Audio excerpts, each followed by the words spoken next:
News. Covid महामारी के चलते आज सारा देश इस महामारी से निपटने में लगा हुआ है। वहीं इस बीच पठानकोट में मेडिकल कॉलेज के उद्घाटन करने पहुंचे योग गुरु बाबा रामदेव द्वारा इस महामारी को लेकर प्रतिक्रिया दी गई। उन्होंने कहा कि कोरोना महामारी के चलते आज सारी दुनिया प्रभावित है। उन्होंने कहा कि लोग इस बीमारी से बचने के लिए स्वस्थ रहें, योग करें। मुझे तो लगता है भारत में इस समय पॉलिटिकल सिस्टम में एक सर्वदलीय अप्रोच होनी चाहिए, जिसको कहते हैं एक सर्वदलीय सरकार की तरह लोगों के साथ सरोकार रखते हुए काम होना चाहिए। नहीं तो आने वाले 2 से 3 महीने भारत के लिए बहुत क्रिटिकल है।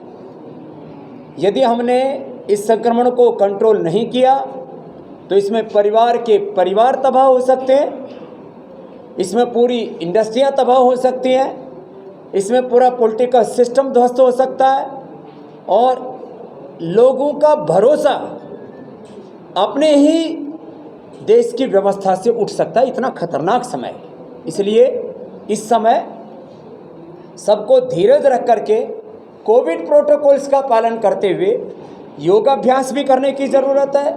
गिलोय, तुलसी आदि जो हमारी ट्रेडिशनल तरीके उससे अपनी इम्यूनिटी को बढ़ाने की ज़रूरत है। परंपरागत तौर तरीक़ों से अपने बीपी, शुगर, वेट आदि को, खान पान को कंट्रोल करते हुए अपने आप को हेल्दी रखने की ज़रूरत है।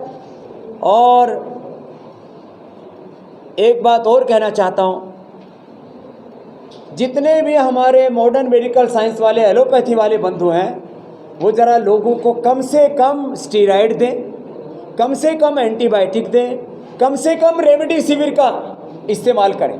इससे लोगों को ब्रेन स्ट्रोक हो रहे हैं, लोगों के liver, kidney, multiple organ failure हो रहे हैं और खून को पतला करने के लिए भी पूरी प्रक्रिया में मैं सबसे कहूँगा सबसे इफेक्टिव तरीका है लौकी का, दूधी का, किया का जूस, लहसुन और अर्जुन की छाल, दालचीनी का काढ़ा।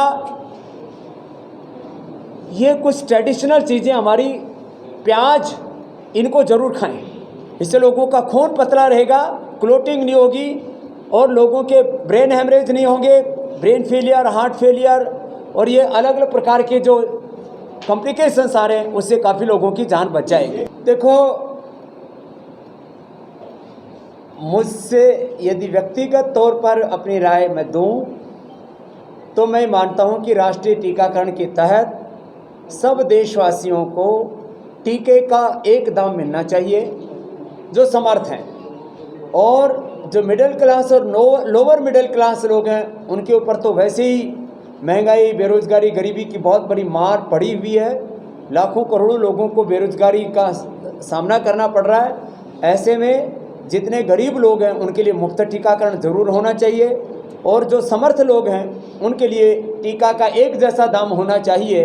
और टीकाकरण के बाद जो कॉम्प्लिकेशंस आते हैं उसके लिए भी लोगों में जागरूकता के तहत योग करने का अभ्यास और गिलोय, तुलसी आदि का सेवन बहुत ज़रूरी। नहीं तो बहुत लोगों को फीवर, बॉडी पेन और कई प्रकार के मस्कुलर प्रॉब्लम्स लोगों में आ रहे हैं, उससे लोग बच पाएंगे। एक बात तो ये कि कोरोना का जो नया स्ट्रेन आया है, इसके का इन्फेक्टिविटी रेट, इसका जो वायरलिटी रेट जिसको बोलते हैं, संक्रमण का जो उसकी गति है वो पहले से कई गुना ज़्यादा शक्तिशाली होकर के उभरा है। अब ये कोरोना वायरस ना तो किसी पार्टी ने बनाया, ना किसी व्यक्ति ने बनाया।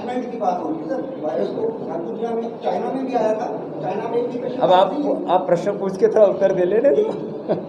देखो जी, देखो, वायरस जो है उसका बिहेवियर अलग अलग देश में अलग अलग तरह का है। इस समय जो भारत में वायरस का जो नया इसका स्ट्रेन आया है वो बहुत शक्तिशाली बनकर के आया है। ये वायरस का स्ट्रेन किसी भी देश में होगा वहाँ ऐसी तबाही मचाएगी। आप सबको पता है पिछले 7 साल से स्वामी रामदेव कोई पॉलिटिकल स्टेटमेंट नहीं देता, ना कांग्रेस के बारे में, ना बीजेपी के बारे में, ना कोई और पार्टी के बारे में। इसलिए मैं एक बात कहूँगा, I am now a non political person न मैं किसी को सपोर्ट कर रहा हूँ न किसी का विरोध कर रहा हूँ। इसलिए मुझसे ये अपेक्षा करना कि मैं किसी पॉलिटिकल पार्टी को डिफेंड करूँगा या किसी पॉलिटिकल पार्टी को क्रिटिसिज्म करूँगा, मैं नहीं करूँगा। तो इसलिए इस बारे में बात नहीं करना चाहता। इतनी बात ज़रूर है कि हमें इस देश में शायद एक, चाहे वो कोई भी पार्टी है, सारी स्टेट गवर्नमेंटें भी हैं, इसमें सेंट्रल गवर्नमेंट भी शामिल है। स्टेट और सेंट्रल गवर्नमेंट को किसी को भी अंदाज़ा नहीं था कि दोबारा से कोरोना का एक नया दौर वो भी आएगा जो आज मंजर हम देख रहे हैं। और इसमें इस तरह की तैयारी नहीं की गई। अब भी तैयारियों में बहुत खामियां हैं और इस सबको मिलजुल करके दूर करने की ज़रूरत है, बजाय एक दूसरे पर ठेकरा फोड़ने की, जो मैंने पहले कहा। मैंने कहा अभी सर्दलीय सोच तो रख लो, पहले सर्दलीय सोच तो रख सकते हैं। सर्दलीय सरकार एक बहुत बड़ा पॉलिटिकल रेवोल्यूशन है, उसमें तो वक्त लगेगा। एक सर्वदलीय सोच तो देश में बननी चाहिए कि भाई देश में कोई बड़ी त्रासदी आ जाए, उससे कैसे निपटा जाए। ठीक है, वैक्सीनेशन की बहुत ज्यादा कमी आ रही है, एक डोज लग चुकी है। चलो भाई, अब इतना बता दिया। जब सारे देश को लग जाएगा तो अंतिम नाम मैंने लिखवा रखा है।